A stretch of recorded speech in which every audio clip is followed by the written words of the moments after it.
DA out there. I talked to him on the phone.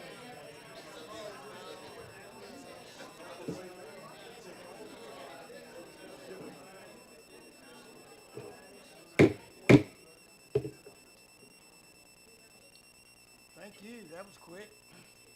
We welcome you. It is now the 6 o'clock hour, and we welcome you to our March County Commissioners meeting. Our new year is moving right along, and we're still here in this venue tonight, as opposed to the courthouse where the work is still going on down there. And we're tired of quarters here, but we thank all of you for being here, being a part of our agenda and our business of the county tonight. And don't have so many items, but as always, we have very important items for our county. So with that, we welcome you. I will make a note that Commissioner McDowell is not with us tonight. I guess everyone knows that Maxton is a candidate for re-election. Election's tomorrow, and I think he's out putting up signs at polling places tonight. They can't go till while the schools are there, so he's very familiar with our agenda. I've talked to him today at length, so we welcome you. Tonight we have Chaplain Michael Mabe with us from the Sheriff's Office, and from Reverend Michael Mabe as he pastors a church up in Archdale, Allen J Community.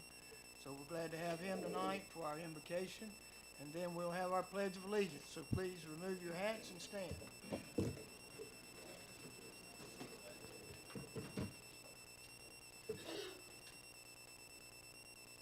Thank you, Chairman Fry. Let's pray. Heavenly Father, we come to you right now in Jesus' name. Lord, we're so thankful to have this opportunity. We thank you for this county. Your word tells us in Psalm 91 that he that dwelleth in the secret place shall abide under the wings of the Almighty, in the shadow of the Almighty. Lord, I do pray for the commissioners. I pray for their families. Thank you for the sacrifice of time that they have given. Lord, I pray that you'd give them spiritual discernment and wisdom, godly wisdom, Lord, as they do their best to serve this county and sister counties alike. We thank you for Sheriff Seabolt, his administration, all the law enforcement, the families that are affected.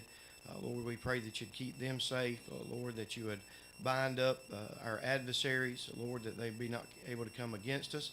We know that no weapon formed against us shall prosper. Lord, I do pray for this county and like we said, sister counties. Lord, that you would use this as an example. Use this county as an example in wisdom and godly heritage. And Lord, we'll do our best to give you praise, honor, and glory for all that you do, because it is in Christ's name, the name above every name, that we ask it all, for he and he alone is worthy. And all God's people say, amen. I pledge allegiance to the flag of the United States of America and to the republic for which it stands, one nation, under God, indivisible, with liberty and justice for all. Thank you. Please be seated.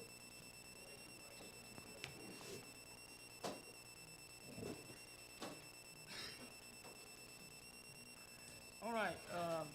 We have special recognition tonight, and this is going to be presented by our district attorney, Mr. Andy Gregson. Andy, we'll call on you at this time. I think maybe Sheriff Seabolt might have a little something to say, but glad to have you tonight, sir. Thank you, Commissioners. Good evening. I'm going to be brief. You got a lot on your agenda. I am going around the county at each city council to commend our law enforcement for the work that they've done over the last 4.5, 5 years with Project Safe Neighborhood. Just to review, Project Safe Neighborhood, Rodney's behind me, he's the director. Project Safe Neighborhood is a program that is dedicated to the control, as much as we can, of violence that affects a community's quality of life. It is a truism, it's undisputed, that what a community tolerates, it gets more of. And we're seeing that play out in communities around us. You tolerate violence, you tolerate felons carrying weapons, you tolerate gang violence, you tolerate repeat violence, and you're going to get more of it. And if anybody wants to argue with me with that, I can cite you several examples within driving distance of where we stand here today that proves that. And so about 5 years ago, we noticed that these things were starting to tick up in our county, and law enforcement and the DA's office got together and said, we're not going to tolerate it. And so we partnered with the federal government to figure out who our problem defendants were, our problem suspects. But in theory, really what we're doing is saying to these repeat offenders, these violent offenders, that we're not going to tolerate it. We're going to be different. We're not going to make excuses. We're not going to subsidize it, and we're not going to tolerate it. So we take care of the people who will not listen to that very simple message. And on the other hand, the ones that we can save, we offer them the hand of help up. We offer them programs to stop the lifestyle and get out of it. That's the idea. The execution of the idea is very complicated. It's a lot of training. It's a lot of cooperation. It's a lot of coordination. It's a lot of, quite frankly, Sheriff Seabolt would agree, breaking down barriers of the way we have done business ever since I've been here 30-some years. And what we require is cooperation and coordination, sharing of intelligence, and quite frankly, something that we've never really done in this county. But we started about 5 years ago, and we also ask all these officers who make these cases to come into a room and to present their case and have it basically second guessed to make sure that it's something that we can sustain in court when we go after these repeat offenders. And so it's a remarkable sea change in the way we do business. Now, I want to just say at the outset that at first our problems were primarily confined to the city of Asheboro, okay? But our sheriff recognized, as did all the other city police chiefs, that that was not going to stay that way forever. That it was going to spread like it always does. And so the sheriff committed to it. Sheriff Seabolt and his people committed to it, and they have followed through to that promise that they would be committed to it, and we've seen the results. We are starting to see the fruit of that. We went 14 months without a murder in this county. So when people argue with me, does this work or not, I say, well, let me cite you a few county statistics and let's compare them.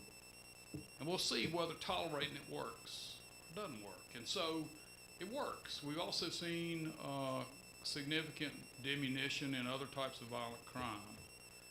And what we're after is to make Randolph County a community that you can sit on your porch or let your children play in your front yard without fear of stray bullets. And you can go to the convenience store without fear of getting robbed. And I'm here to tell you, as long, I think, as law enforcement we've got and the DA you've got stays around, we're not going to tolerate it. We're not going to make excuses for violent crime. That's what the program is. It's been a success. You've invested in it. With the gentleman behind me making and paying for the director, who bears most of the weight of the coordination. But I'm here really to thank the sheriff publicly, as well as all the other city police officers in this county, and quite frankly our federal partners for this partnership. And so I just thank you for supporting your sheriff. He saw the value in it. His people saw the value in it. They are fully committed to it, and it's working. The last thing I'll say is one thing government ought to be about. We're about a lot of stuff. But one thing we ought to be about is making as much as we can sure that our citizens are safe. That's our number one job.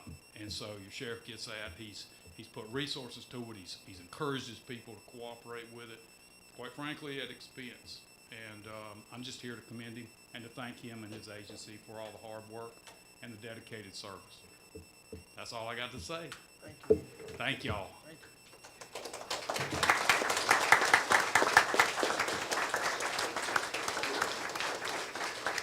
If I could add one or two things, federal government, they are helping. Rodney, thank you. I thought you were going to speak, but thanks for all you've done to help this be a success. I appreciate it. But that's one good thing the federal government has brought to Randolph County.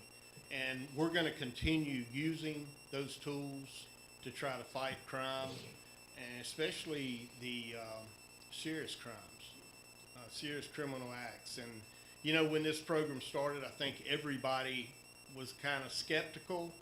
But as Andy said, we did have 14 months of no homicides, knock on wood. And so I appreciate Andy. I appreciate Rodney. Appreciate you guys and girls supporting the program. And I don't see it going anywhere anytime soon. So thank you. Thank you, Sheriff. All right. At this time, we have our public comment period. Madam Clerk? Mr. Chairman, I'm I'm sorry. going to read the rules. The rules of the public comment period are as follows. The public comment period will be limited to 15 minutes at the beginning of the meeting. If more time is required, it will be at the discretion of the board. Each speaker must give his or her name both orally and in writing before speaking. Speakers will be limited to 3 minutes. Comments are to be directed to the board as a whole and not to one individual commissioner. Response, discussion, or action concerning issues raised during the public input session will be at the discretion of the board. Speakers will be courteous in their language and presentation, and speakers should not discuss matters which concern the candidacy of any person seeking public office or matters in current or anticipated litigation. All right. Chris Andreoli.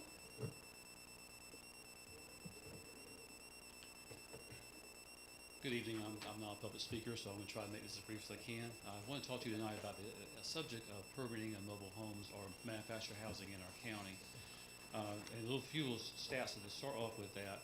The amount of existing mobile homes currently in Randolph County exceeds the state average we have. Right now, we almost have about double the amount of what the state currently has on average. That's about 21% versus 12% across the state. In the Providence level Cross Township, has a higher density of manufactured housing than almost any other area in our county. For example, Highway 220 business corridor for the for the Guilford County line to Randolph is riddled with small mobile home parks and clusters of random mobile homes, many of which are older and improperly maintained, and therefore are subject to constant turnover as they tend to be rental units. This is visually apparent in the landscapes as one crosses over the county line from Guilford County. So we arrived at this point from growth that has become outdated or outpaced our county planning. While there's been some effort made to update our planning and zoning laws, gaps still remain that allow this misguided development to continue, which has the effect of reducing the overall value of these areas. This also creates unfair tax liabilities. Almost every county homeowner here has felt the effects of our current tax increases that we've dealt with. While the increased values can be a financial gain when a home is sold, the collective tax burden over the years is greater to the traditional stick-built homeowner than to those of manufactured housing. This is due to the historical fact that depreciation for these structures is more rapid than it is for stick-built housing. While manufactured housing has increased in value in recent years, it still lags the value of traditional housing. So we know that growth is coming to the county, particularly in the northern part of the county. With the near completion of the Toyota mega site, growth, again, particularly the northern part of the county, has begun and will continue to accelerate. There is no doubt that neighboring counties will take advantage of this growth and use the necessary tools to grow their tax base. With that, we feel like our planning and zoning laws need more work. Many of our planning and zoning laws were created and are still designed for rural areas and farmland. However, that's quickly changing in some parts of the county, again, due to growth. Recently, some developers have used the gaps in these laws to place multiple manufactured homes and structures without any regard to site planning or the effects to the surrounding areas. A recent survey by the Unified Development Commission concluded that over 70% of Randolph County residents prefer traditional stick-built housing over manufactured housing. It's apparent then, and more so in the Providence level cross townships, that the majority of residents do not want unmanaged, keyword there is unmanaged, manufactured housing in our county. Mr. Andrelli, you have 30 seconds. Thank you. So we ask that we support that the commissioners support the planning board. We're looking at changing our laws and our direction toward that. And we just ask that you will do what we can to make sure those zoning laws have been updated as they should be to fill these gaps, these loopholes in law. Thank you for your time. Thank you, Chris, very much. Mary Alice Asbury.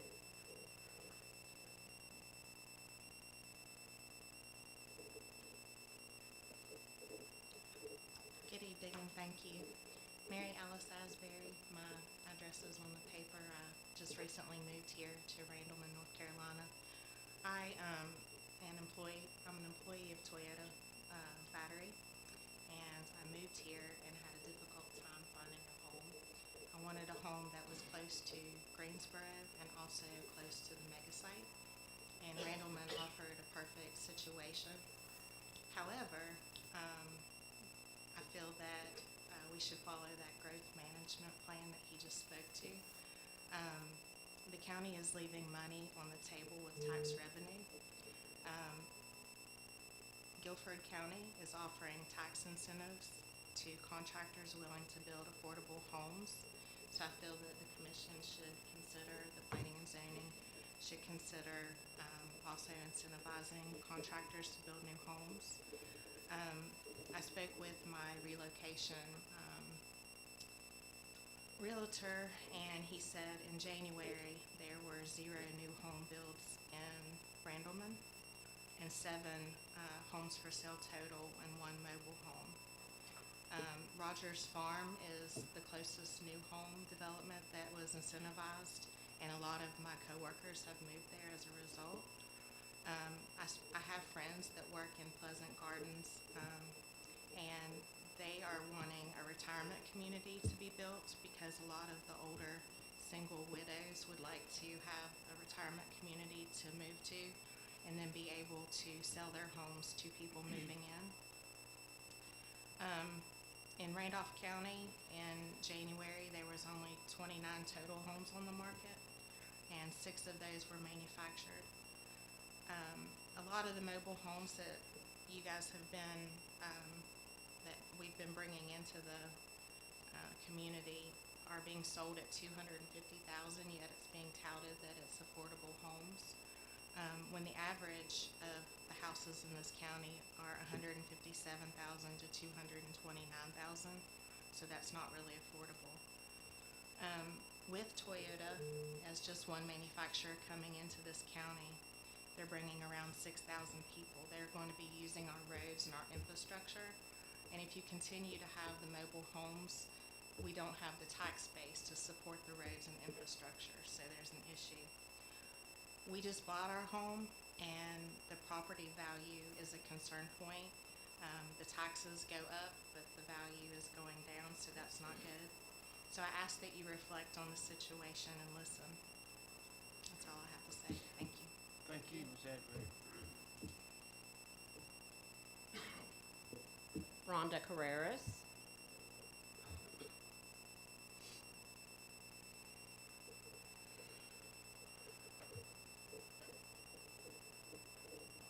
Hi, thanks for your time. I know you guys are busy, and that is going to hit one of my bullet points in a minute.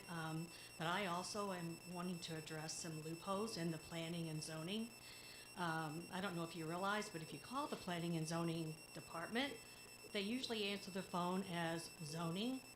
So there's no planned thought process, seems like. So I don't know if we need to look at a different actual department to do the planning or designate certain people.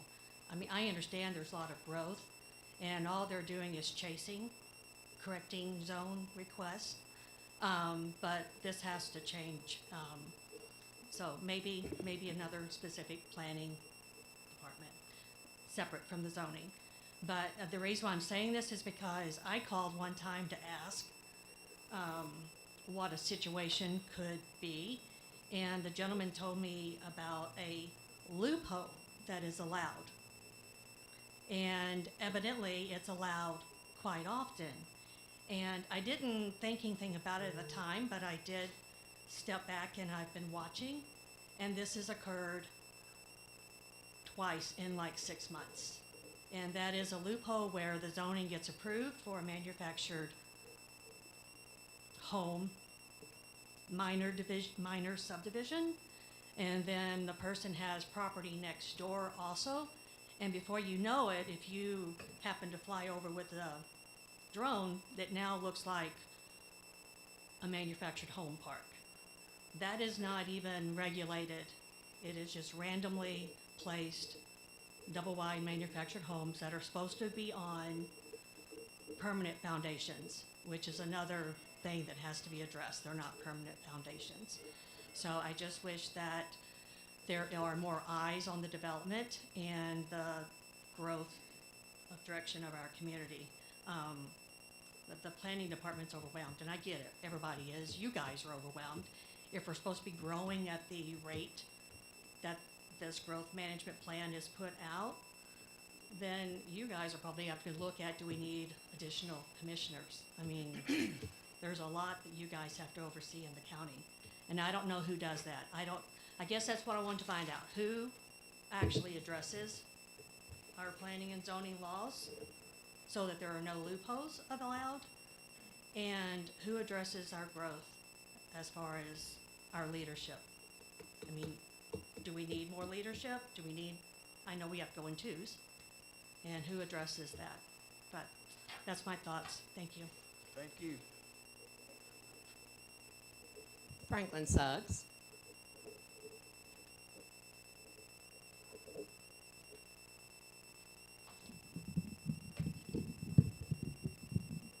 Well, loud as I am, it'll probably be okay. Franklin Suggs of Randolph. I'm going to say some things tonight that are quite direct, maybe even pointed, but know that I mean no disrespect. Rather, only that I believe we must heed Atticus Fitch's words and walk around in someone else's skin if we want better for everyone. I think the paternalistic Eurocentric mindset pervading our culture needs to be dismantled.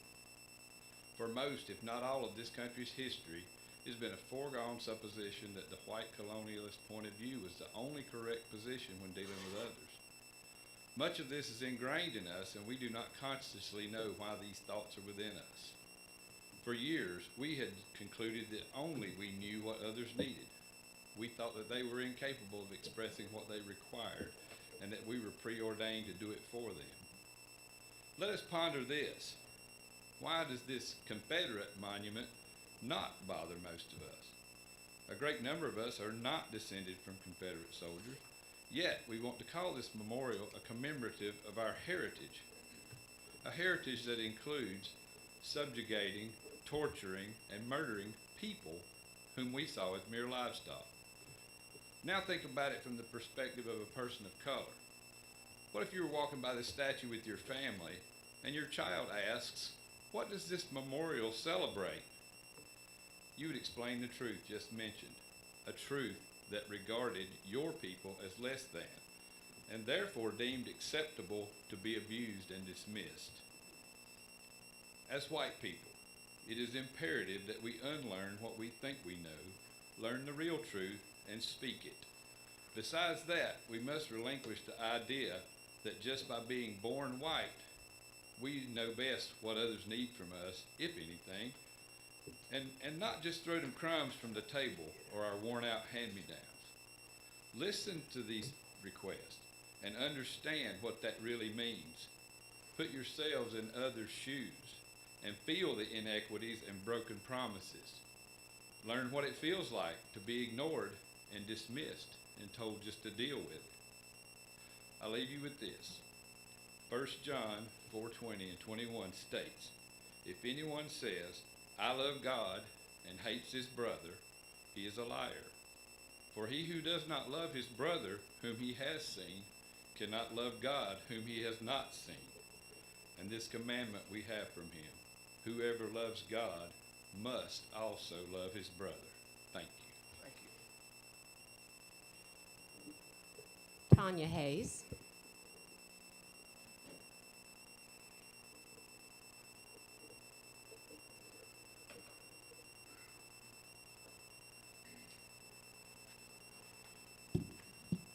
Tanya Hayes, I'm at 5978 Red Lineberry Road in Randleman. Commissioners and staff, thank you for the opportunity to be here this evening. I actually don't have any formal comments planned. I am simply going to share an impassioned plea for consideration, for true consideration of planning for specifically our northeast Randolph County corridor, and true consideration of the growth management plan that was so thoughtfully and thoroughly conducted, and ask that we consider what we want our community to look like, how we want it to grow, that we consider folks not only that are new to the area that have a desire for this urban community, this rural community setting that we currently have. But for those of us who have been born and raised in this area and wish to maintain that feel for community that we currently have. So thank you. Thank you, Tanya. Tim Saunders.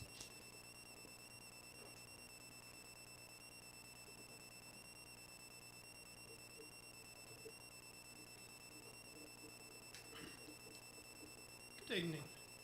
I'm Tim Saunders from 1402 East Allward Street in Ashboro. I think about 2 years ago, maybe 3, first time I spoke to this board, I mentioned that the statue was like poking a finger in somebody's eye. You know, if you win a revolt, then it's a memorial. If you lose it, it's not a memorial. You're giving honor to those who lost, secessionists. It should be gone, should have been gone. You've had opportunities and you missed it. Now, with these people coming in, like the young lady that spoke, a lot of them do not know about our heritage and they don't care. Maybe with time they'll figure it out. But they do know that when you start praising a rebel, a secessionist, you're praising the wrong side.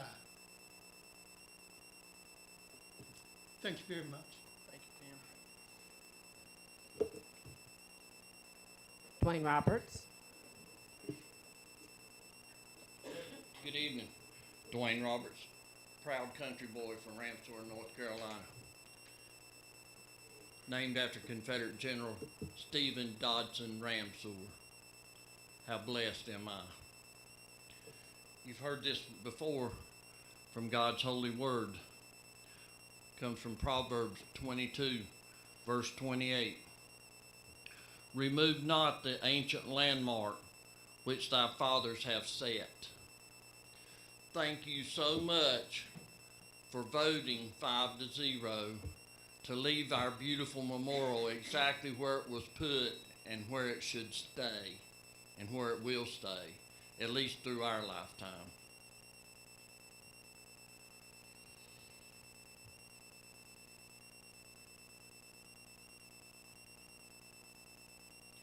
We did not lose that war because we're still fighting it today. And all we've asked for since 1861 was to be left alone. And we still have to fight that battle today. Thank you so much. Thank you, Doyle. Clyde Faust.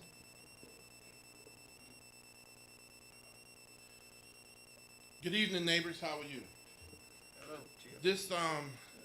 This week for Black History Month, Ashboro City Schools and Ashboro High School let us do something amazing. They let us bring people from Randolph County who were actually part of the civil rights struggle, and they had a panel discussion in front of the kids. So these guys could actually talk to and interact with people who actually helped to integrate the different restaurants and stores right here in Randolph County. It was an amazing fact.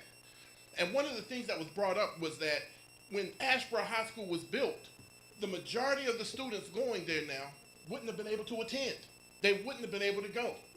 As a matter of fact, 10 years after the Supreme Court said that we needed to integrate the schools, Randolph County was still voting to keep them segregated.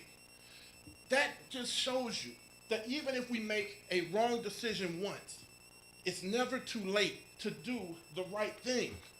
Now, let's be clear as to why we want the monument moved, not destroyed, but moved. We want it moved because of what the Confederates said, not anyone else. The Confederates said that they were leaving the United States in order to hold on to slavery. They said it in South Carolina, they said it in Louisiana, they said it in Georgia, they said it in Florida, they said it in Mississippi. As a matter of fact, every state that put in writing why they were leaving the United States, put in writing that they were leaving the United States at least partly, or excuse me, primarily for slavery. Every one of them. Now, yes, sir. Which one didn't? Which one didn't? North Carolina didn't do a declaration of secession, sir. North Carolina didn't. I said every state that wrote it put in writing why they were doing it. North Carolina voted to stay in the United States. They didn't vote to join the Confederacy. My point that I'm making is that when they said it, the vice president of the Confederacy said they would be the first nation in the history of mankind built on the realization that the white man was superior to the Negro. That's what they said, not us. There has to be a better place in this county that can let people honor their ancestors. Let them honor their ancestors. Matter of fact, let's honor the rest of the ancestors from Randolph County who were great parts of our history. But there has to be a place where we can do that and not do it in front of where this county does its business. Thank you. Thank you, Chip. Is that it? All right. Thank all of you who spoke tonight. We make note of your comments. Our consent agenda, is there any item that a commissioner would like to pull out separately? If not, I'll accept the motion to approve the consent agenda. Move to approve the consent agenda as presented. Have a second? Any, those in favor, let it be known by saying aye. Aye. And opposed, no. And it is approved.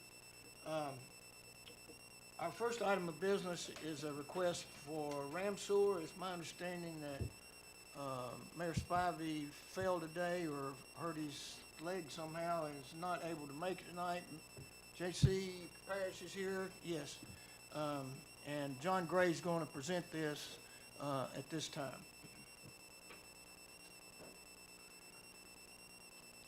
Thank you, Commissioners. Yes, Mayor Spivey was not able to be here. He was planning to be here, called me earlier today and said he wasn't going to make it and asked if I would come and cover for him, so I'm filling in for him. The town currently is working on about $7 million water system improvements project. Most of that money is being used to replace water lines that are old and needing to be replaced, valves, fire hydrants, and things like that. Also, as part of that project, we are changing the chlorine feed from a gas feed chlorine to a liquid chlorine feed. That's all being done as part of an existing grant that they got from Division of Water Infrastructure. The water treatment plant that you see on the screen here has a capacity of 1.5 million gallons per day. They're currently averaging around 400,000 gallons a day of water use, and that is partially Franklinville and partially the town of Ramsewer's use. So there's plenty of water capacity there, and with Wolfspeed coming, they're using a great deal of capacity, and you're familiar with the water line from Ashboro to Wolfspeed. That's going to deliver some water as well. We hate to lose that water supply in that area, so being able to use that water supply to supplement what's coming from Ashboro and coming from Siler City to serve the campsite, either Wolfspeed or future development that may occur there. There's a few things that need to be done to the water treatment plant. One of those is the sludge removal system that's in the sediment basins. You can see those in the lower right-hand side of the picture. Those are sediment basins. Right now, at the rate of flow that they're treating, the sludge accumulates. They have to physically have somebody come in, pump the basins out, drain them. It's quite a process, but with the amount of flow, it's not as big of a deal as if they were selling additional water to the campsite or Wolfspeed or wherever in the county, eastern part of the county. The goal would be to potentially allow them to sell up to 1 million or a little bit over 1 million gallons of water. So replacing their sludge removal system would help them to automate that and make that a more efficient and improve the water quality.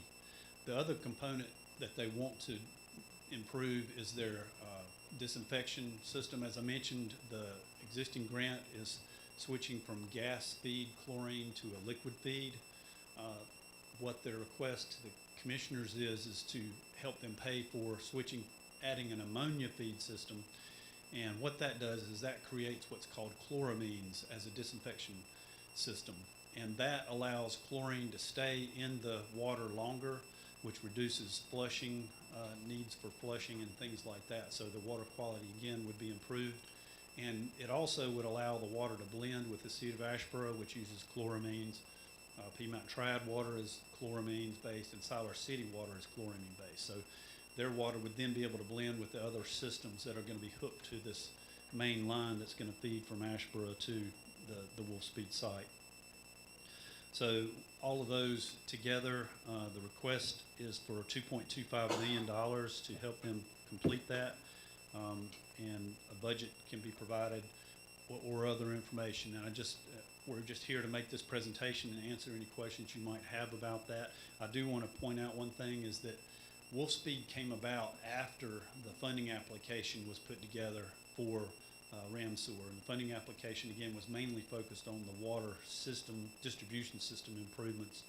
There was some work at the water treatment plant. I should say it also includes replacing the filter media at the plant. There was some work at the plant, but it wasn't thought at that time that they would be ramping up to 1 million gallons of flow, which or blending the water with other systems. So this is really brought about because of the Wolfspeed project and the county-wide water system that's being developed. So I appreciate that chance to provide this information. JC is here as the water sewer commissioner for the town.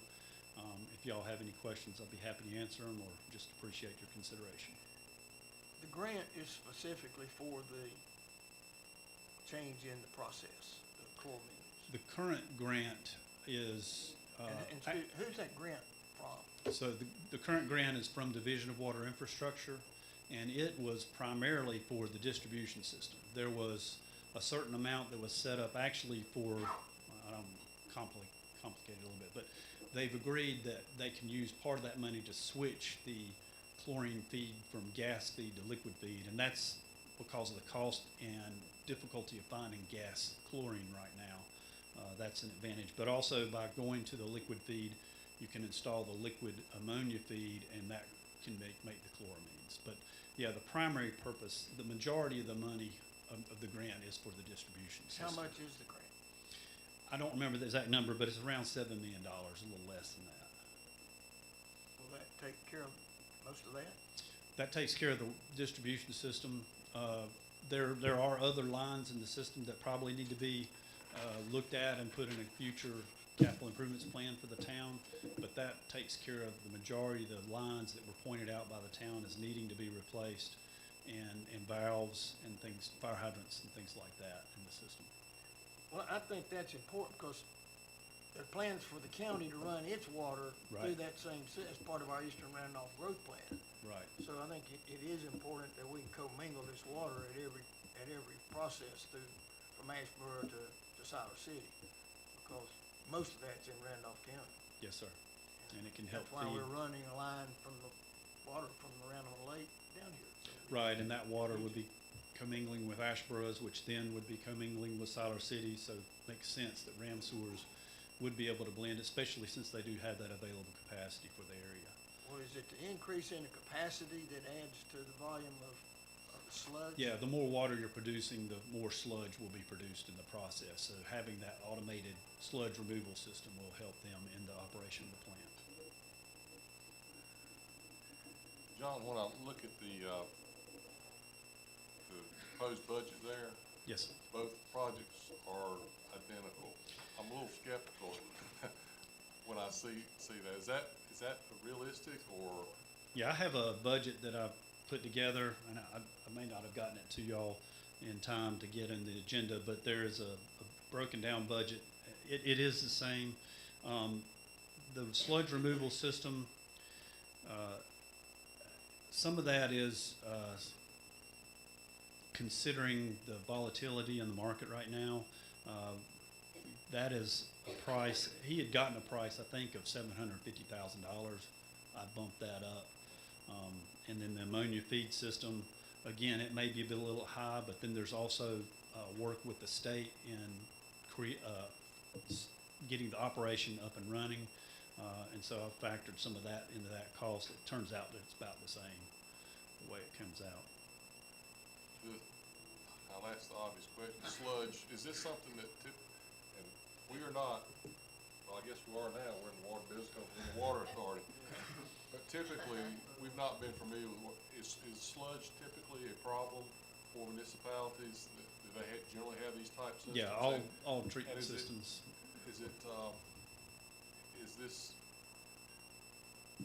anything to do with, to nip it in the bud upstream, or why is the sludge coming in? Is that just a byproduct, and is it more than typically you would see in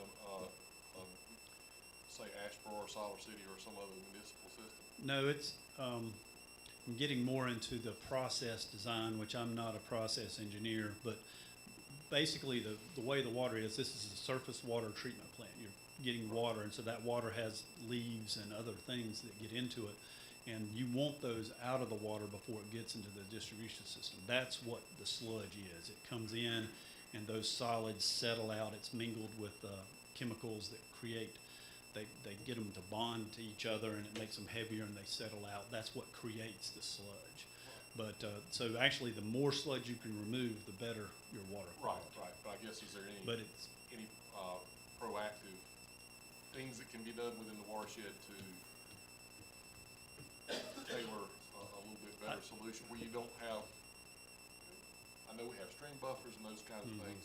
Is that something that would be helpful? The amount of sludge they have is not uncommon. I mean, it's not over the top. But we did a study for them several years ago, and they were having trouble with disinfection byproducts, and that's when the organics, the sludge, is getting into the water and reacts with the chlorine. And so we made a recommendation. They actually increased the chemical feed to help remove more sludge, which has helped their water quality a little bit at that time.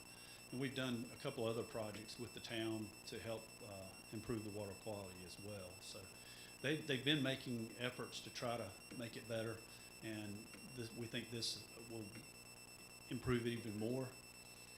Well, I'm still on the number. Is the 1 million to subsidize the 7 million, or Yes, sir.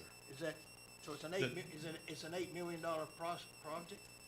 Well, the $7 million grant is mostly distribution system. There is some work at the water treatment plant. This work was actually put in a letter to legislators back last fall, but they didn't get that direct appropriation. But it is with this extra $2.25 million. Yeah, you're looking about a $9 million total project.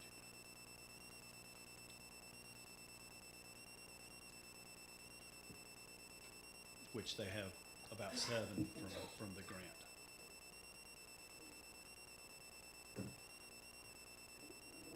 Are there any other potential grants out there other than the county? They certainly can apply. It's going through the application process is difficult in that it competes against a lot of other projects. Certainly could be done.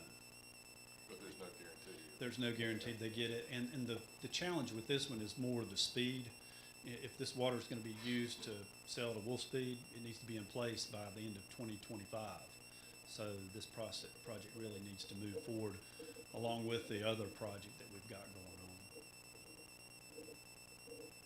Is the legislative request still in place?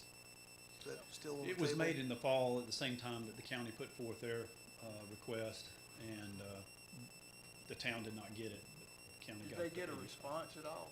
I don't think so. I'm not aware of a response. I think they included in that the request also some of the things that the county was awarded on their behalf, and so I don't know about the rest of it. And I don't think either one of these is a part of that Eastern Randolph plan. The master plan, no, sir. It is not. Those projects were not included. Right. They came up Yeah, again, after that. Yeah, it came up afterwards.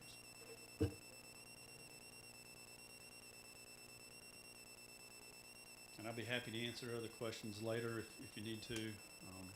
And Jason Helton who was the Public Works Director. He was wanting to be here, but he had a family obligation and couldn't make it, so I drew the short straw. Well, I mean, we've had some questions and wanting to sort of understand the specifics of it. The county, the whole eastern Randolph is affected by this.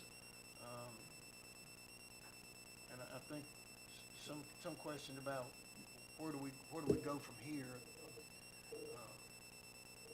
What could be next that maybe we're not aware of, but has a potential to delay or add to the things that we're talking about. Right. I mean, the main thing that I'm thinking about is if Ramsor is going to be a part of that water supply to the campsite, this project needs to happen, and it needs to happen pretty quickly. If we went through, so with funding applications are due end of April, they find out mid-summer, there's a PER process which takes it to December, then you get started in your design and then you advertise it. It's not even going to be starting construction till near the end of 2025 if we went through that process. Other questions? And I would say to the board, we have not seen the proposal. Okay. And the mayor's not here, but the choices before this board is go ahead and approve the request as presented, or we can, since there's been some issues, questions raised, we can bring it back in April and finalize it then. So that's sort of where we are, whatever the board's comfortable in doing right now. I'd prefer we do that. I hate to spend money on it. Yep. No offense, John, but I mean, we got one page. Right. Yes, sir. And that's just not enough, Yeah. enough for us to go on for two. And I think what we got was written by Mayor Spivey. That was what Jason We wrote don't have that. anything from you Okay. to look at. We can get you some more information on those systems. So is that a motion to table? I'll motion the table until April, and that will give us time to look at a few things. I'd second that. Have a motion and a second. Further discussion on the matter. Those in favor, let it be known by saying aye. Aye. Opposed, no. It passes unanimously, and Thank you. we'll see you next month. Thank you, JC. Appreciate it.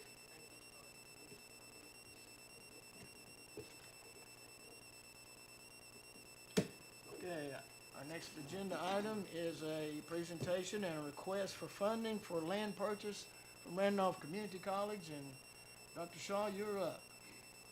I think you brought a lot of friends with you tonight, looks like. Good evening. Yes, thank you so much for having us back. I would like for all my board members and the Randolph Community College employees to please stand and stretch their foot. We have also many friends in the back of the room, so thank you. Thank you. As you heard about the sheriff mentioned that this is a safe county, and we're very proud of that. And we also heard that there are so many people moving here, so we want to align our plans with the county and with everybody else. So we're gonna be in the business of making sure that these individuals are gonna be not only safe, but they're gonna be educated so they can support themselves and their families and be good citizens. So this is how we align our goals with you as focusing on the prosperity of these individuals. So, okay, it works. Yay. Thank you. First of all, how do you like the new logo for the Randolph Community College? Good, good. Thank you. We mentioned prosperity, and the mission of Randolph Community College can be focused on two words, which is about access and success. Focusing on access, your college has served over 46,000 individuals in the past 5 years and 600 businesses. This is from small to big. And then talking about success, then 7,000 people have earned their credentials. That means that they can make better lives and generational change as far as prosperity for themselves. Your college has been ranked #1 community college in North Carolina more than once. Best online college in North Carolina. Ranked 26 among almost 1,200 community colleges in the country, so being number 26 is an honor. Our nursing program again has ranked 3rd in North Carolina, but this includes all the universities in addition to 58 community colleges in North Carolina. And the 100% pass rate has been for the past 3 years of our nursing, first time passing it. All of this to say that you have invested in a great and you have built a great community college, and we're here to serve. Again, you know that how much is happening around the county, and just this company alone so far, we're looking at 30 billion capital investments in a 30-minute drive from Asheboro, and we're looking at creating 16,000 direct and new jobs, and tens of thousands of others that'll be moving to this area. So when you think about it, the generational wealth of Randolph County is going to increase, and the college is going to be right at the center of all of this. And we want to make sure that we made a promise for this college when you look at RCC 2.0 that we're going to be more relevant to the needs of this community and our students and employers. And we're going to be focused on careers, and that it's not going to be just jobs so people can excel and do better in life. And of course, we're going to renew our commitment to each other as a college, but also to our community, to our partners, from educational partners and all the way to industries. So we're looking at integrated strategic plan. We presented that plan, and we have our expert, Linda Brown, and that we'll be making 19 presentations around the county to talk about that, how we align our plans. And I saw Dr. Gate in the back of the room, that we are integrating with our school systems. We're integrating with the county's plan that I will reference later on, and with again, statewide plans. We want to make sure that everything that we do is going to be aligned with what is happening in the county and in the state. So what we have been looking, again, thanks to Mayor York, that showed us a piece of property, and the idea was that we want to be at the center of where the action is at this point, and get closer to the mega site and other corporations that are going to be around that area. So we wanted to have a prominent presence in Liberty. And this is just a rendering of what the building might, multi-use building might look like. To be more specific, the property is going to be right in the corner of 421 and 49. And it's about 5 miles or so away from the mega site, and not too far from the county line on the other side also. Looking at more from an aerial perspective, and you see the exits and the ramps around that piece of property. It shows that it has easy access to the highway, which means that people can get in and out very easily. The infrastructure is, as far as the highway, is already in place. Here is another view of the site. One of the properties of it is that it has a nice little lake in it, and it also has been clear, so there is most part of it does not need for tree removal, and it can be easily built on. So this is also the plan that the county has presented with water and other services going right by this property. It makes this piece of property ideal for the plans for the college to open that multi-use center. As I mentioned, again, this aligns, we know, with the county, with the planning that has happened as far as the strategic plan for the economic development, and this is again goal 1 and 2 of your plan.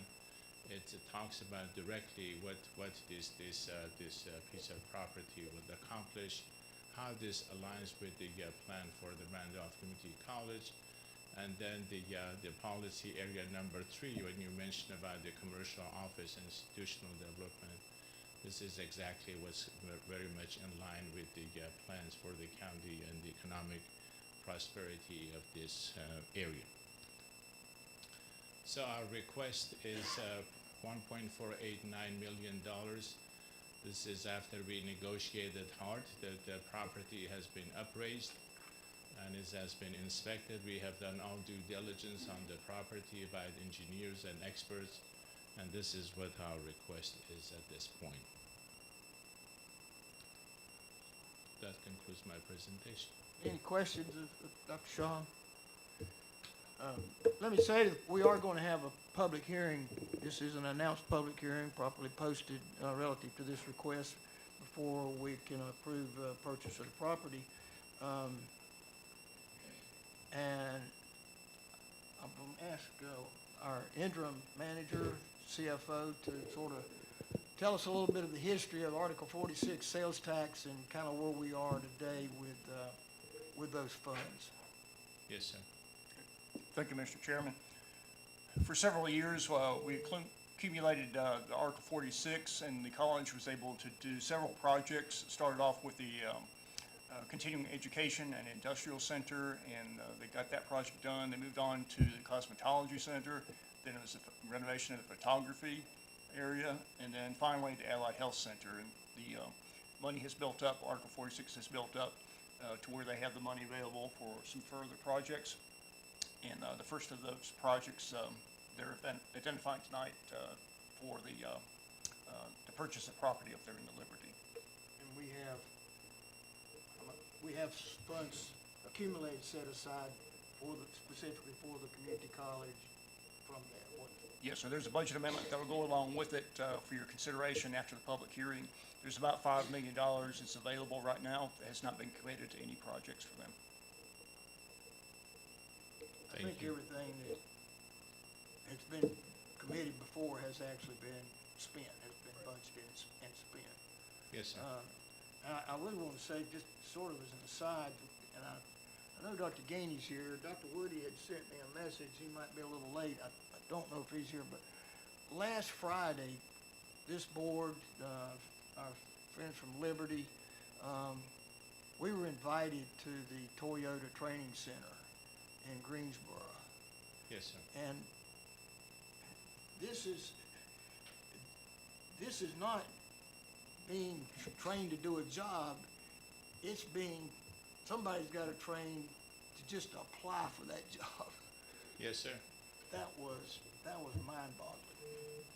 That the kids that are coming out of our schools, or you're going to have them prepared or whatever, out of our public schools, to go through a 5-hour ordeal just in hopes of getting hired before they get trained to make those ballots. But it is amazing, and it's not a place for the weak. I agree. Yes. Yep. All right. Any comments from commissioners? All right, we're going to open the public hearing Thank you. for comments on the request by the Randolph Community College for $1,489,000 to be funded through the current balance of about $5 million from the Article 46 sales tax.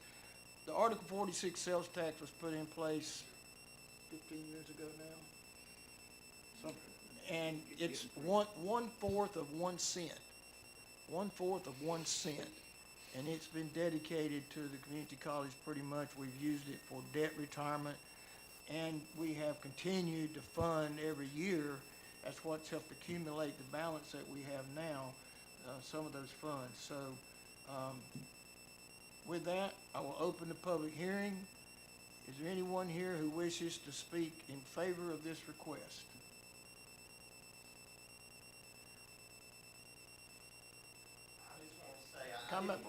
Come up here. Give us your name and address. Carl Hicks. I'm from Randleman. Oops, man, I'm Butterfingers tonight. I didn't even know this was coming up, but I'm a graduate of RCC. It made a huge impact on my life. It saved me money. It allowed me to go to UNC Charlotte. Anything we can do to help this community college to be the best in the state and maybe even become the best in the nation, I would say is something worth investing in. I work at the Asheboro City Schools as a sub, and I work in the Randolph County Schools as a sub, and I always tell those kids they are the future, and I want to see them to have a better future than what I had. And so anything we can do to support that, I think is something we should be doing. Thank you. All right. Thank you for your comment. Anyone else? Hello, my name's Shirley Paps with the Liberty Chamber of Commerce, and I'm here tonight just to say that I really, well, as a whole, we know that Liberty is growing and things are changing, and we're really excited to see this happen. Education is the key to success, so we definitely support something like this. I know a lot of businesses need, to send their employees off for education, and it's always like we have to go to Asheboro, or you could do it online, but having it in your backyard is, I think it's an asset.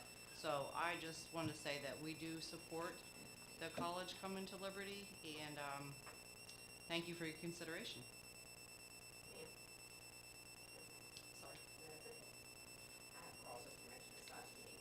Anyone else who wishes to speak in support? Mayor? Fillmore York, Mayor of Liberty. I'd be amiss not to get up to say something when we have something like this happening in northeast Randolph County. This will serve everything from Climax, Red Cross, Graves Chapel, Bramseur, Franklinville, Staley, Coal Ridge, anything around it within 20, 25 miles. This is a great thing to come. And it's hard to follow now, like this gentleman back here. He's a testimony. I had a brother to attend over there, so Liberty is really in support for this project. We appreciate y'all that for taking into consideration, because this is a good location, we think. Easy in, easy out for everybody coming from all directions. So thank you for your time, and we certainly hope you appreciate it and consider it very strongly. Thank you. Thank you, Mayor.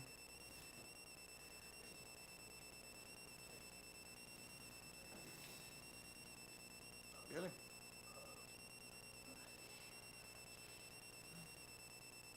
Good evening, Billy Harden, 5010 Woody Mill Road, Julian.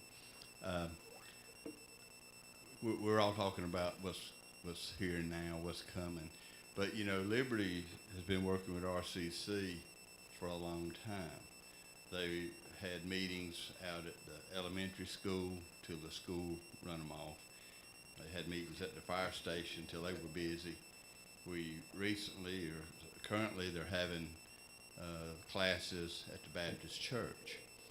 And, you know, it's hard to make inroads in a community when you don't have a permanent place of business.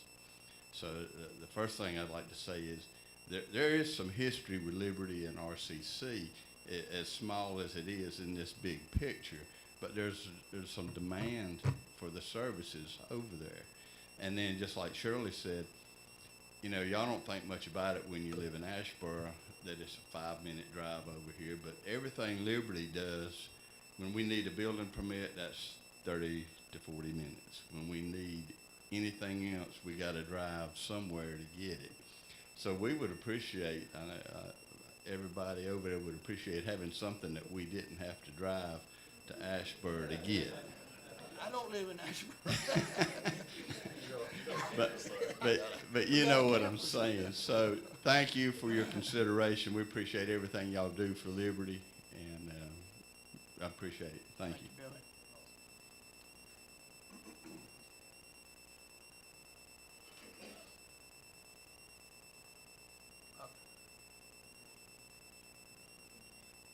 My name is Andy Sykes, and I'm on the Board of Trustees of Randolph Community College. I was appointed back in 1991 to represent Liberty in Northeast Randolph County by the Board of Commissioners. I greatly cherish that. And I'm just saying that there's a lot of things in life is location, location, location. And this area here, Highway 49 and 421, will greatly benefit Randolph County, the Liberty area. But also, I found over the years there's a lot of competition between community colleges. It's a dog eat dog, you know.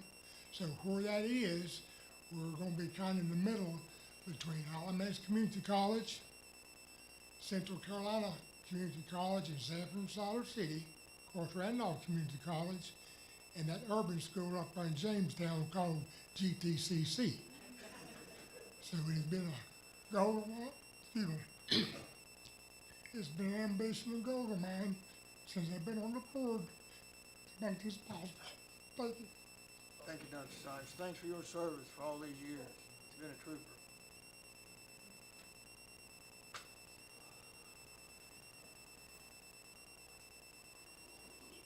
Steve Manus, 4550 Woodfern Road, Seagrove. I didn't know this was on the agenda tonight, I just showed up. But I was thinking yesterday about, I taught at RCC. I went to RCC from 1997 to 2000, and I started teaching in 2000 and taught from 2000 to 2013 part-time at night, running all the night classes in machine shop and industrial maintenance. And then from 2013 to 2020, I was department head over the industrial programs and startup of the apprenticeship, and during all that time, the Advanced Manufacturing Center, and I've taught about 1,000 people in Randolph County the trades. And I know how important this is as what we're growing into in this county. And I just want to speak on in a positive light because I know what RCC did to my life. I know what it can do for other people's lives. And this is probably the most important expansion the college will go through over the next 10 to 15 years. And so I would just encourage y'all to really support them. Thanks, Steve. Anyone else who wishes to speak? Anybody want to speak in opposition to this? Didn't think so. All right. Anyone else wishes to speak? Seriously. Okay, hearing none, we will close the public hearing and we will come back to the board for action on this item. Mr. Chairman, if I don't make this motion, I probably can't go home this evening. But I think it is, I know over the years, like Dr. Sykes talked about, like Billy Hard talked about, there's been a ghost presence out in the Liberty area. And sometimes I tell people we kind of get lost from Asheboro and the rest of the counties just simply because of geography. Highway 421, it's easier to get to I can be outside to Greensboro, unfortunately, quicker than I can get to Asheboro. And that's the case in a lot of the folks that live over in my area. So putting a footprint and claiming some territory in Liberty with a community college, I think is an excellent use of the funds. Location's good. That can't get any better in and out with the 421 and 49 corridor. It's near the county line, so you know, like I say, you're putting a footprint over there. Plus, it'll support not only the growth in the area, but it support the community as well. So, Mr. Chairman, I'd like to make a motion to approve the land purchase for Randolph Community College as presented, and also approve the associated budget amendment. Do I have a second to that motion? Mr. Chairman, if it's okay with Commissioner Allen and yourself, I'd love to rise to second that motion. As I've told the mayor and a lot of y'all from Liberty, Liberty's Staley's home place for my mom, and I think she'd be proud to see this over in the Liberty area. And even though I hope it's still okay, can I still drive to Liberty from Asheboro for entertainment and food? You know, I'm willing to drive your way. So, but I'd be glad to second that. I think it'd be great for the Liberty area. Thank you. Any other discussion on the motion? All right. Those in favor of the motion to approve, let it be known by saying aye. Aye. Opposed, no. Passes unanimously. And we'll write the check. So we're good.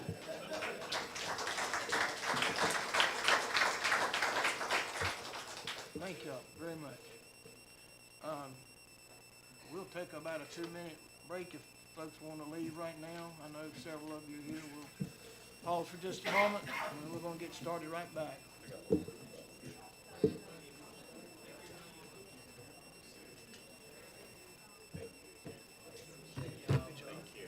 Thanks for all your help. Thank you.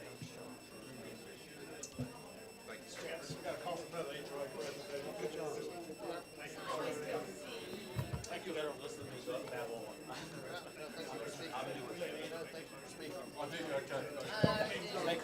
Thank you for your time. I'm spot on. I went through that.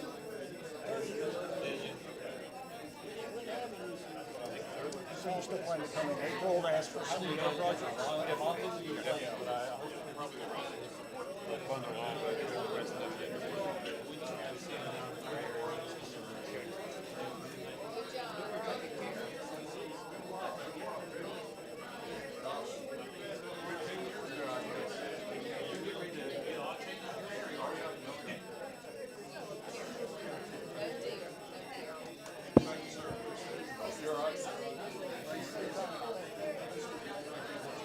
Sir, good job, everybody. Thank you. Thanks a lot. Hey, good job. Appreciate it, buddy. That's exciting stuff. Exciting stuff. Perfect place. Good, nice piece of land, too.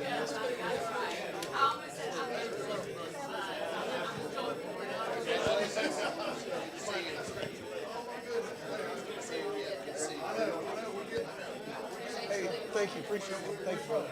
Good job. Good job.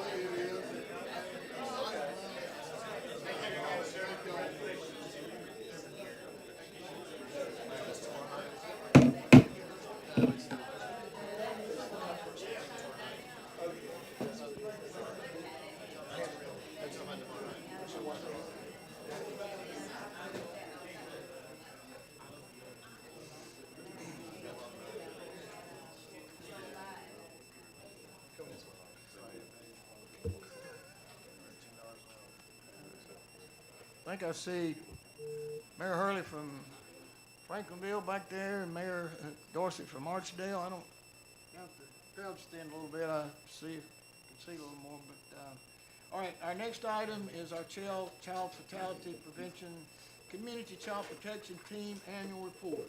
And Tara Aker, our public health director, Tracy Murphy, our director of social services, are here to present.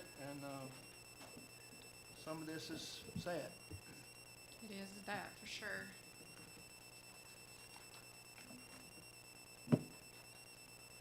Good evening, Chairman Fry, Commissioners.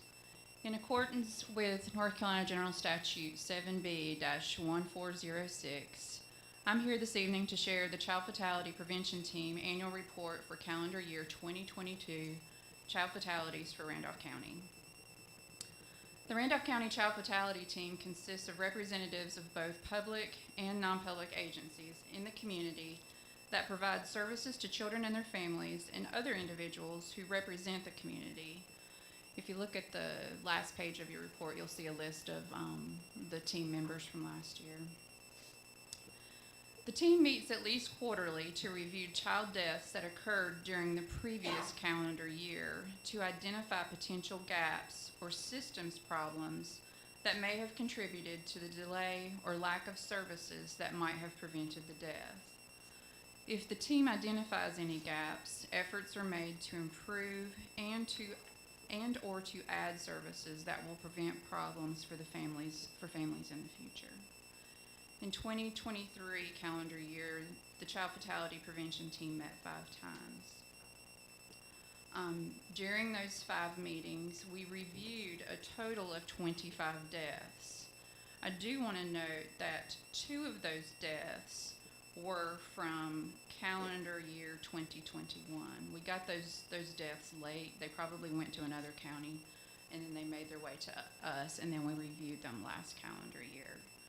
So for calendar year 2022, there were a total of 23 deaths in children aged 0 to 17 in Randolph County, with an additional 2 child fatality deaths included in this report that came from 2021. You'll see in the chart on the report that there were 5 deaths related to accidents And accidents could include any of the following: motor vehicle accidents, an all-terrain vehicle accident. It could be somebody that choked, a drowning, near drowning, something like that. We had 4 deaths from birth defects, and those are usually congenital conditions which are existing at or before birth. Some examples of those may include a child that had Down syndrome, spina bifida, something along those lines. We had 8 child fatalities related to illnesses. That's a pretty broad category, and it could include viral infections, cancer.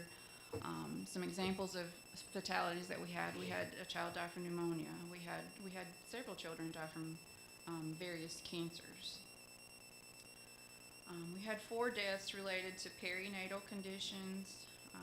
Those are deaths that are related to a clinical problem during pregnancy, such as extreme prematurity, or may have been born with a cardiac condition or defect.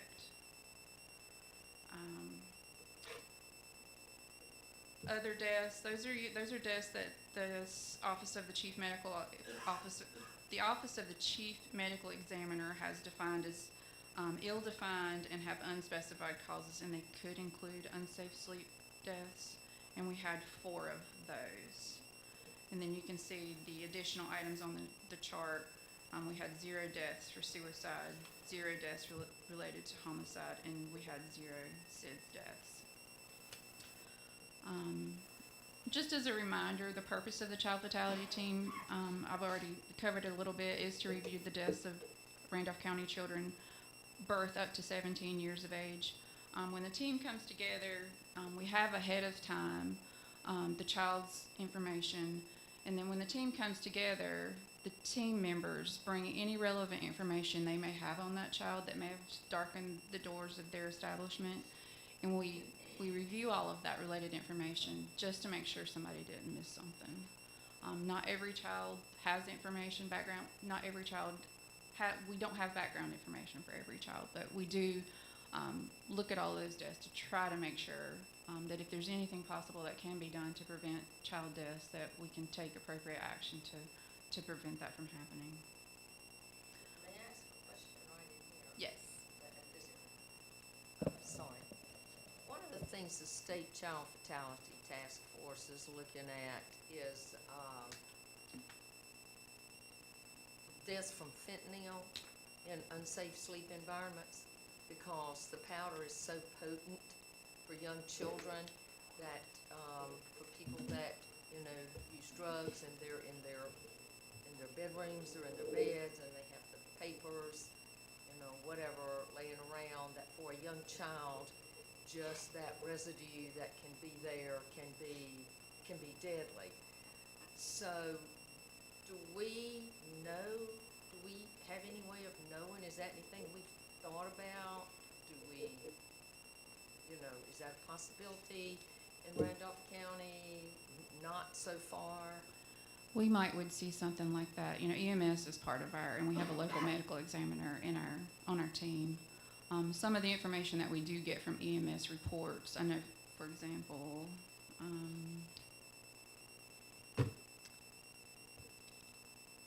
there was a child that died, and the cause of death was other specified respiratory disorder. That's how it comes to us. But in review of the information, it was suspected safe sleep. We can't say 100% sure that that's what that was. But there were notes, I believe, in the medical documentation that the death may have been related to substance use. Now, whether that was related to what you're talking about, or whether that's related to a parent that is may not be completely with it, their response, and they just may conk out, so to speak, and not realize that a child has fallen into a position where they suffocate, essentially, and die in an unsafe sleep situation. I can't speak for my colleagues here, but when they do the community child prevention team meetings, that may be, when y'all do the intensive reviews, that may be something that comes up in those reviews. I can't speak to that. I think we had a homicide in the county last year, didn't we? I know the one's up our way, my way. This report is related to deaths that happened in, I get they all run together. This is the 2024 report. We did these reviews in 23, so they were deaths. That happened in 2022. Oh, they did happen in 20? In 22. I pulled it up, it's two of them. Yeah, Two deaths. 21. Sorry, y'all. It all. 22. that one, the couple, they were just, they've been on TV. Yes. Just in the last couple of weeks or so. Yes.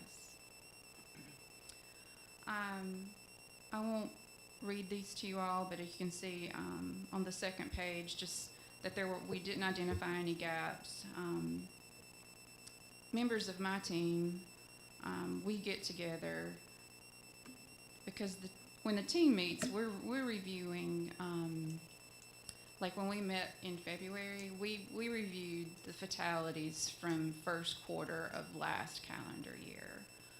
The team never reviews all of the deaths at one time. So my team, we get together we just look at all of the deaths in one sitting just to make sure we're not seeing some type of a trend that we need to bring back to the team as a whole to take steps to address that.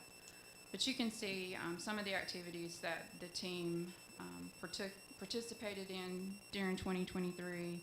We have different organizations from the community come and provide education to the team so that this team can share the available resources that are in the community. Our child fatality team coordinator also requested a safe sleep educational kit that we'll be able to use to provide education in the community to the team to promote safe sleep. Folks all the time, I'm not a parent, but I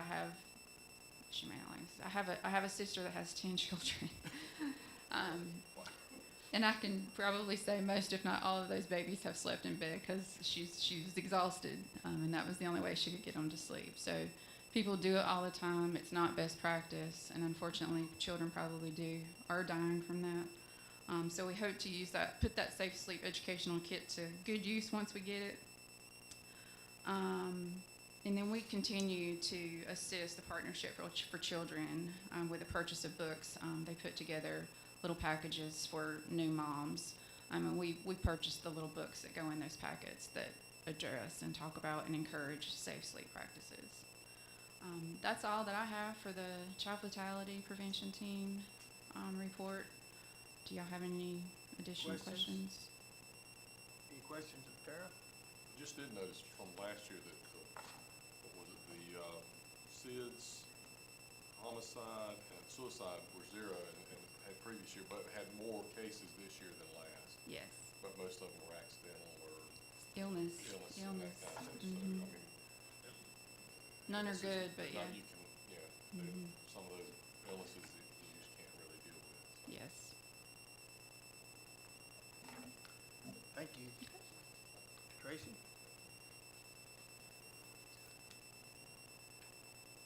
Good evening. I have looked closely at the agenda this evening, and we have tackled some very, very serious topics, and we are going to continue with that same energy as we talk about child fatality prevention and community child protection. One of my goals as Department of Social Services Director is to stretch my leadership team.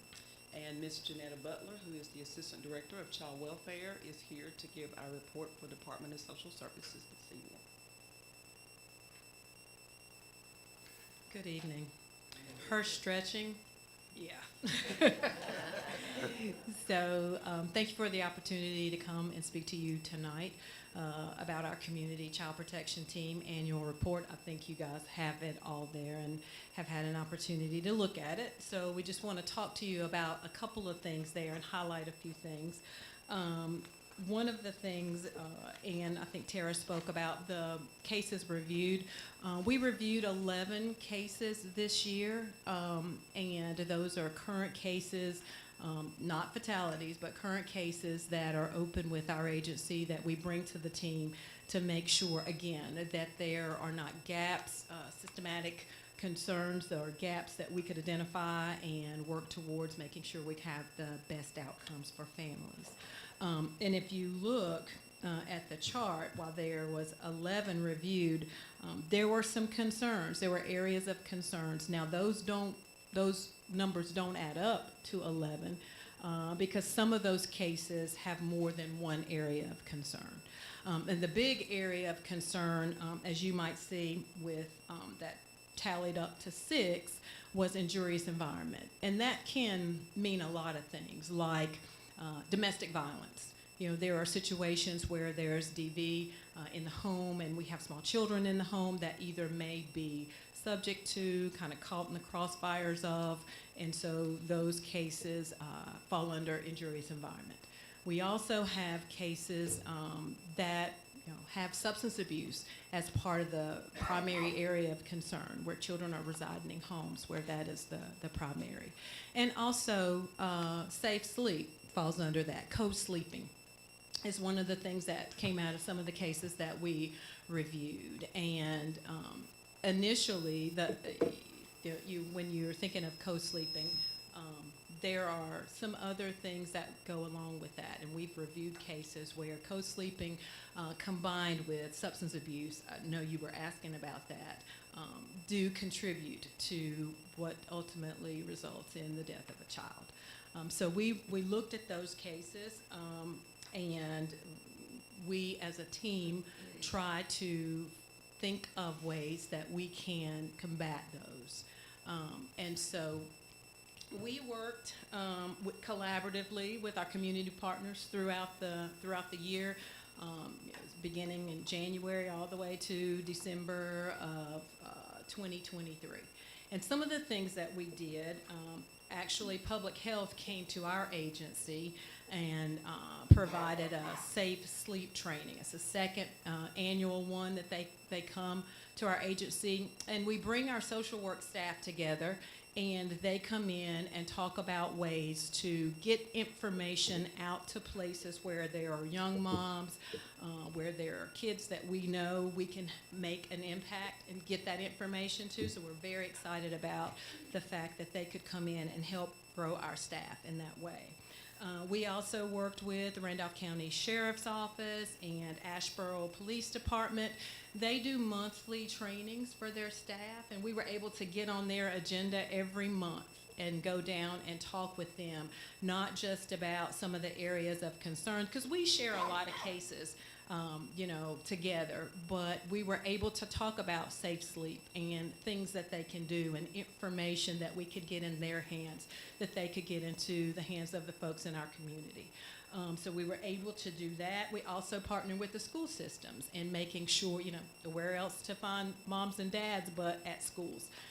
And so we were able to do that, and as well as daycare centers, to get information out there, to get that into the hands of parents about safe sleep. And so we also most recently met with Randolph Hospital, Randolph Health, to make sure that the folks in maternity, that nursing staff had all of the information that they need, that we could make sure we're trying to blanket the community and get as much information out there as we can about safe sleep. And so that has been the core of what we were doing as a team for 2023. So lots of work that we've done. Any questions about so far? Does this include like adoptive homes? Is it all, or do you keep those records separate? Sure. Mm-hmm. No, if we have cases where there is an investigation, now if we have an investigation on a home that we have licensed, that investigation or assessment of that home goes to a different county.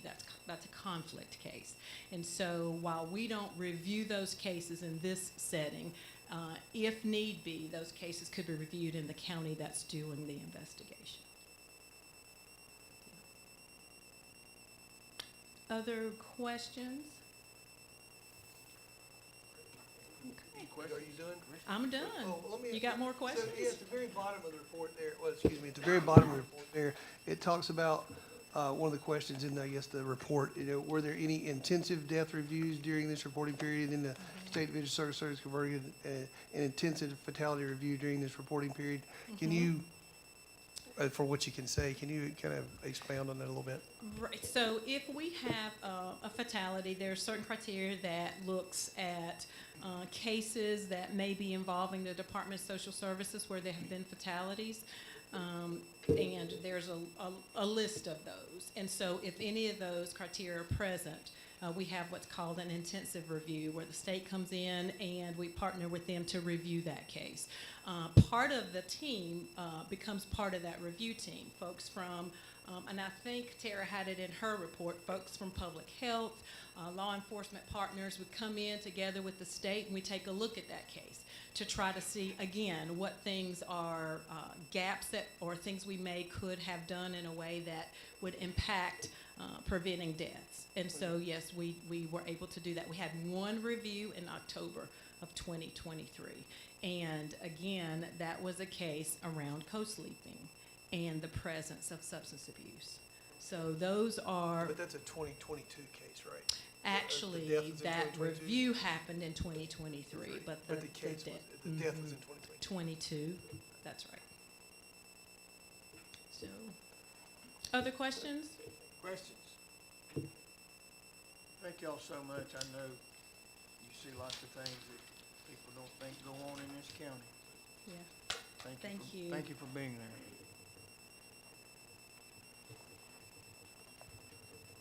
Okay, Golden Leaf Grant for the Farm, Food, and Family. Kenny? Good evening, Commissioners. This is the fruition of about a year-long process that we've spent talking with Golden Leaf. I looked on my calendar. It was March 2023 when we first were embarking on this process. This process involved several meetings with Golden Leaf about the community block grant system they set up. Each year they designate one of the regions of the state to participate in this type of program. And the Piedmont Triad Council region was that region this year. The charge was to develop a project, and that project had to be moved forward by the county manager. They did that sort of as a vetting process to make sure they got strong projects coming from the counties involved. Hal moved our project forward for us into this process, and as we were planning this this grant application, we were still in designing the construction and going forward with that, and we were anticipating this Golden Leaf money could be used for construction dollars. Well, Golden Leaf threw us a little curveball and said once that construction contract was approved to move forward in October, is that right, September, October, they no longer could we could no longer use these funds that they anticipated us getting for construction. So they asked us to refocus the scope. So we did that and refocused the scope onto equipment that would be needed to enhance our farm and agricultural education at the site. So we did that, and they accepted that renewed scope, and they are providing us with $1 million to go towards establishing and purchasing equipment and the other buildings to put the equipment in and all the things that we need to establish that agricultural education at the site out there. So the ask is for you to accept the grant and designate William Massey to authorize as the authorized representative for all the documentation and approve the associated budget amendment as follows. So, any questions? Questions of Kenny? Will, anything you want to say about how you finagle money you did? Let's not use that word. But we appreciate Golden Leaf allowing us to revisit this, and it took a lot of effort from a lot of Kenny staff to come up with the wish list. We didn't get everything we put on the wish list, but the $1 million will go a long way to helping put a lot of equipment, some of the tractors, and storage, and make the site much more productive. So we appreciate that, but it's primarily equipment and not construction.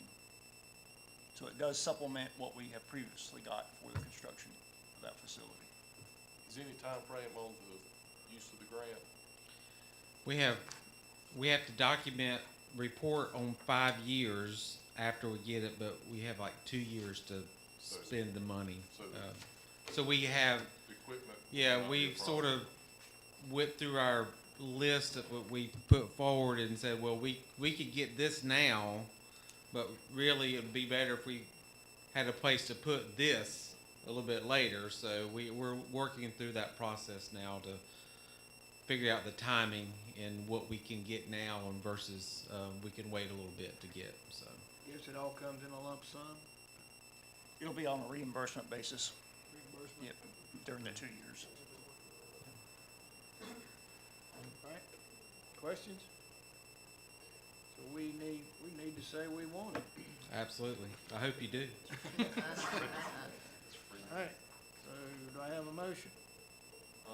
Mr. Chairman, I move that we accept the Golden Leaf grant in the amount of $1 million and designate William Massey as authorized representative for all the documentation and approve the associated budget amendment. Do I have a second to the motion? Second. Any other discussion or questions for Kenny or anything about the process? Hearing none, those in favor of the motion, let it be known by saying aye. Aye. Opposed, no.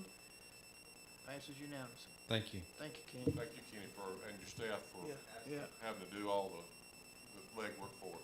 very good. Okay, the next item is the Invictus renovation project. Paxton Arthurs, want to present? Good evening. Good evening. Last month, you awarded a construction renovation contract for an Invictus lab for the sheriff's office. Here's the drawing for that. Pretty straightforward. There's an office, an interview room up front, forensic lab in the center, and a workroom in the back. And whenever this was ready to go out for bid, we had the architectural drawings for this. However, we did not have the electrical and mechanical design yet. Both the mechanical and the electrical engineer were backed up, and it was going to be several weeks before they could get to it. So we decided to go ahead and move forward, treating the mechanical and electrical as allowances. So here's the allowances. We had $15,000 set aside for the mechanical work, $15,000 for the electrical, a few others, and then $10,000 for contingency. When the bids came in, the low bid was even a good bit more than what we had anticipated. So we asked the contractor to look at the costs and see if there was anywhere where we could have some savings. Two of the big ones he found was the mechanical allowance. He felt that we already had an existing rooftop unit. It wouldn't be that involved. So he trimmed that $3,000 down to $12,000. And the contingency allowance for a small area, he didn't think we needed full $10,000 there, so he dropped it in half to $5,000. So this, it was approved. We went forward. Then met with the sheriff's office staff to find out some details about the lab, the forensic lab, and here's a drawing of what they came up with.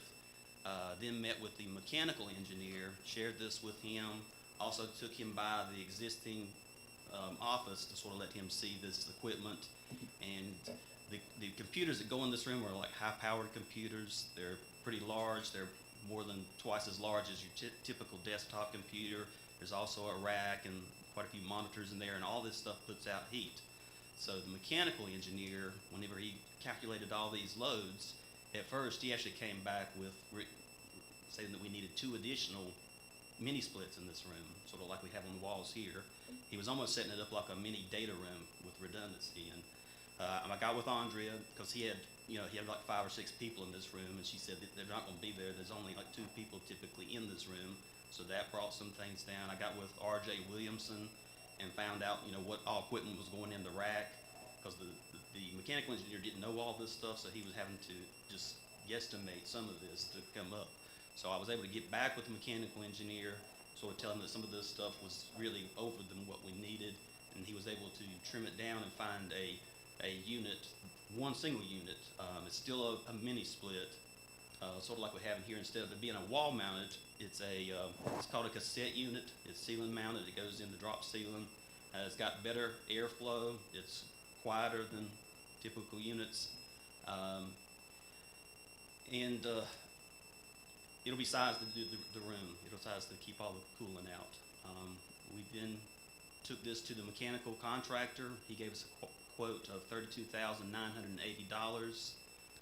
Looking at the budget for the project, if we take the 32 and deduct the 12,000 from it, that leaves an additional cost of 20,980. The total construction would be about 190, and the total contract work would be 307. So I think this unit will serve our purpose. Even if they add more equipment in the future, it'll still be able to keep the cooling down. They won't be having to put fans up in there like they do currently, and I think it'll serve the building well. So the request is, ask that you would approve an amendment to grant the contract to increase the mechanical expense at a cost of $20,980, that you authorize the county manager to sign the amendment, and that you approve the associated budget adjustment. And I'll be glad to answer any questions. Questions? This carries a lot more data, or the size of these computers?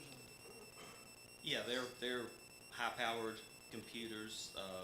They run all the time. Run all the time. They might be running 2 or 3 programs at a time in there. And so even though there's only 2 people working, you'll probably have all 5 or 6 computers running.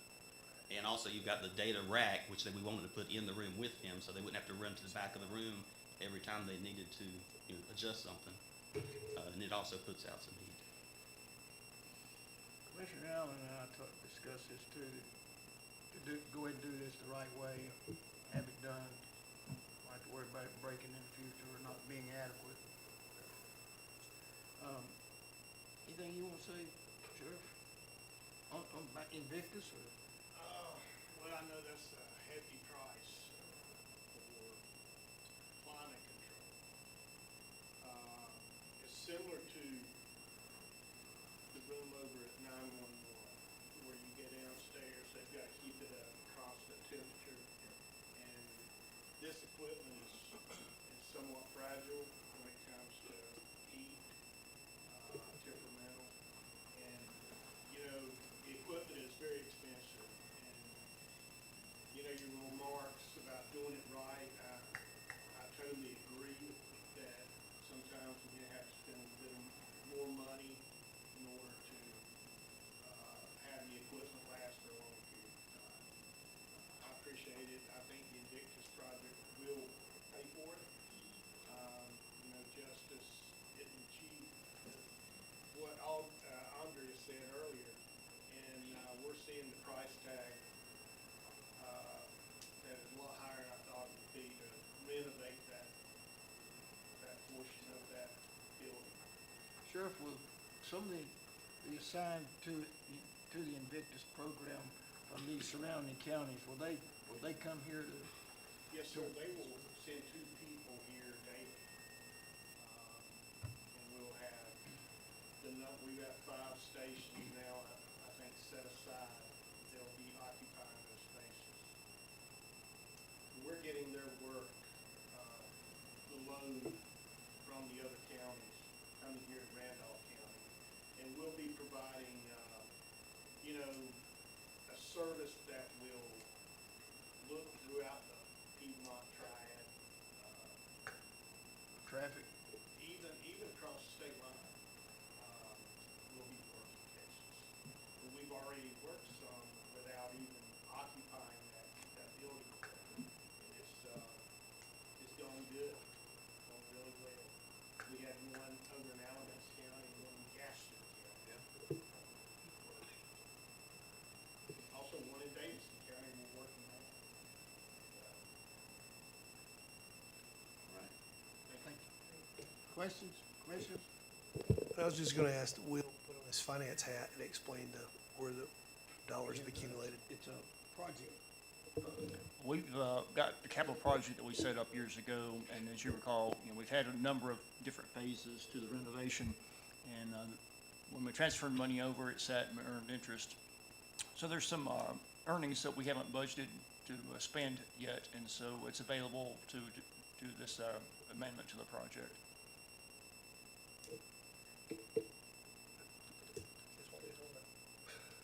All right, What's the pleasure of the board? Then I'd like to make the motion to approve the change order to the Sheriff's Office Invictus renovation project and the associated budget amendment. Second. Have a second, Ted. Second, sir. Commissioner Kidd, discussion, questions? Okay, that number is a little bit different than that's in the budget, is it not? So- It went down. Originally, when they had the 2 units, it was gonna be more, but we were able to get the 1 unit and bring the price down. 20,980, Yes. which is the So that'll give us a little bit extra to play with for something else that may pop up, later on. Oh, that's called finagling. Don't use that word. I'm sorry, Will. That's a technical. I'll that's a never do it technical- again. Yeah, I guess I'll be living with that one for a while. All right, everybody ready? Those in favor of the motion to approve, let it be known by saying aye. Aye, opposed, no. It's approved. Thank you. Thank you very much. Thank you. Yes. Okay, Will, ARPA, the Viper Tower. Okay. As the board recalls, several years ago, Donovan Davis requested some funding for a tower that was necessary in the center part of the county, that there were some dead zones in our communication system, and he asked for $1.5 million for that project. That was an estimate of the cost of the construction of the tower, but as the project has developed, there's been some additional costs that we had, we need to budget and take care of, including some studies on where exactly the tower needed to be to best strengthen the system in the county. There's also grading and the pad. There's some surveys we need to have done to make sure that that tower will now communicate with our existing towers, Mount Shepherd and Staley, with the goal of making sure that this strengthens our whole system. So the 1.5 will take care of a lot of those costs, but we identified that $1 million of our ARPA money could go toward supplementing that cost. It will be the cost for the tower, and then the other monies we had set aside will take care of a lot of those other costs. So what you have before you is $1 million out of ARPA money that can be used to supplement that project. It would take it up to about a $2.5 million total project. And what's the timeline for getting this done? When we have the tower? Well, City of Randolph has already agreed to sign it there, that's the right location, and I think they've already done some grading on it, and it's just a matter of getting a few contracts wrapped up and the pad going, and so it's pretty far along. Materials is not an issue, and the availability. Not that I'm aware of, that we've heard. Just finishing out the final design and getting all the permissions, and of course, the intention was always to donate it to the state, so you have to work with them to make sure all the little details are worked out.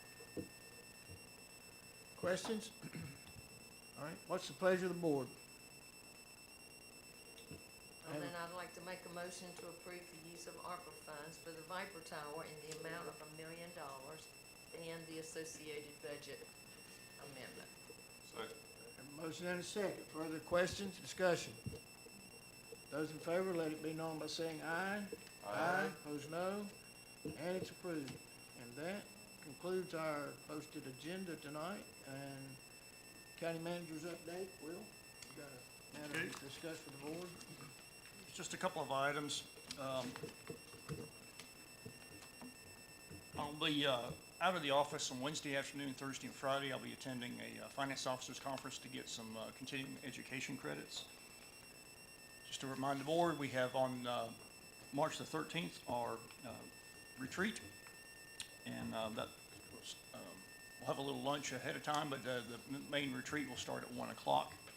It will be over at Cooperative Extension and in their main conference room there. For the board to consider is, we've talked about having a meeting face-to-face with the Seagrove-Eula Water Authority Board, Water District Board, and we thought maybe just with the retreat, probably going to finish up a little bit early because it's mostly reviews of existing projects, that maybe about 5:30 go ahead and have that joint meeting with Seagrove-Eula and not have another night taken up for you all. So if you want to consider just Yeah, that's an ask for y'all. Do we need to set that? If you're okay You with don't have to that? set that, but if you're in agreement, we'll work with Seeker Beulah to get that arranged. But that would be at We'll this, set that and publish it later. We don't have to do that tonight. but if you're, in favor of that, then we'll, plan to do that, that same evening. They are, It was her? they are available. Okay, okay, yeah, I thought, yeah. I'm fine with that. All right.